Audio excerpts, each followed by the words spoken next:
What is one of the most terrifying diagnoses out there, maybe even more so than cancer? That's right, it's dementia. There's just something terrifying about progressively losing your memory and your cognition over time. But did you know there are things you can do now to prevent it and maybe even reverse it? Stay tuned to find out how.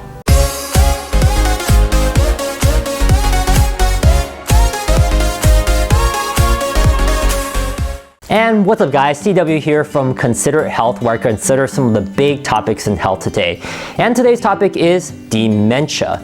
Now, dementia is often used interchangeably with memory loss, but it's more than that. It's a broad term that actually includes impaired ability to process, to remember, and make decisions. Now, some people ask me, what's the difference between dementia and Alzheimer's? Well, simply put, Alzheimer's is the most common form of dementia. There are a lot of other types like vascular dementia, frontotemporal, Lewy body, and so on. But what people really want to know is, how can I prevent myself from getting dementia, or in some cases be able to halt or reverse cases of dementia in loved ones? Well, to answer that, I think it comes down to two simple things. Number one, optimize the compounds, the ingredients that are important for brain function.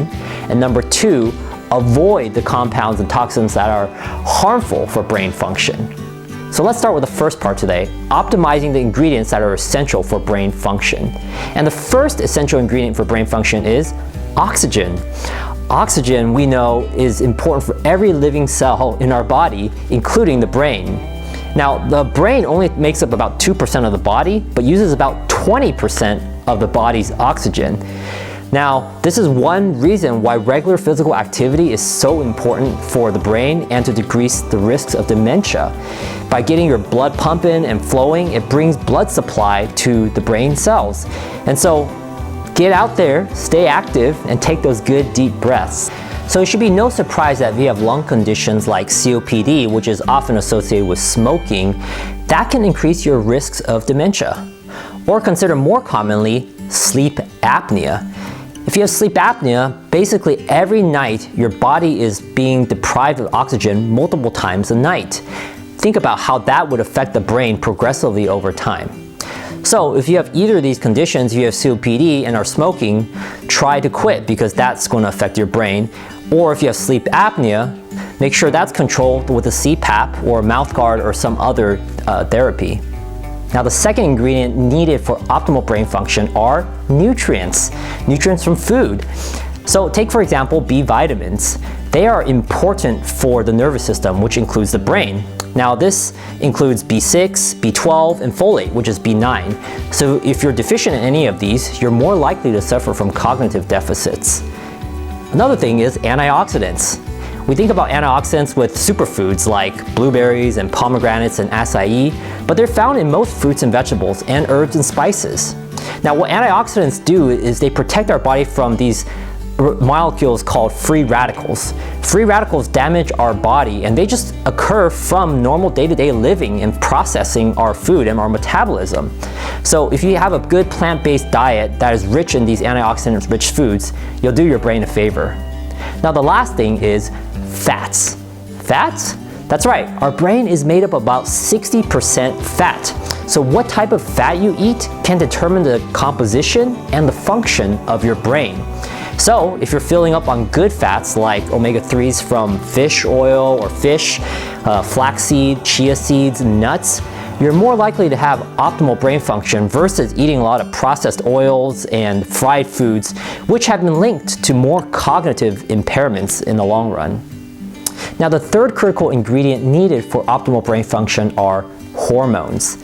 Have you ever wondered why when some women go through menopause they complain of brain fog? That's because hormones are critical for optimal brain function.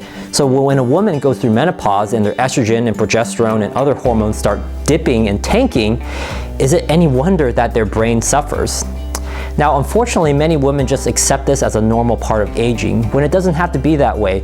By optimizing lifestyle, using nutraceuticals, and oftentimes hormone replacement therapy, it can make a world of difference in cognition. But hey, what about the men? If they have low testosterone levels, which unfortunately has become more prevalent nowadays, they will have impairments in their mood and cognition as well. So it's appropriate to make sure your levels are adequately assessed and make sure they're optimized with also the lifestyle, with nutraceuticals if needed, and also with hormone replacement if needed. Now look, we've only talked about the sex hormones so far for females and males. There are a lot of other ones, including thyroid hormone. Anybody with low thyroid can know that it will definitely impair their cognitive function. And there's links with hypothyroidism and increased risk of dementia. So make sure your thyroid levels are in control to optimize your brain function. Now the fourth and final ingredient that we're going to cover today that's critical for brain function is stimulation. You've probably heard the phrase, use it or lose it, right? And that's often used in terms of exercise and your muscle health. Like if you don't use certain muscles, eventually those will atrophy. But the same goes for your brain. If you don't use your brain regularly in certain parts of your brain, those neurons won't be as robust. So stay cognitively sharp and exercise those brain cells with things like word puzzles and Sudoku and other games. And of course, physical activity itself, exercise, is a stimulation for the brain. I mean, think about it. We have to strategize, we have to maneuver, we have to do physical coordination, we have to do balance, especially in sports. All these different factors actually stimulate different parts of the brain. So one of the worst things you can do is just to stay sedentary and just watch TV, for example, and have no stimulation. No wonder it's called brainless activity. So how are you doing in these 4 areas? Which one of these do you feel like you need to work on the most? Leave me a comment below. I'd love to hear from you. So now that you know what's critical for optimal brain function, next you need to know what actually damages or impairs brain function. And for that part, stay tuned for part 2. But until then, be well.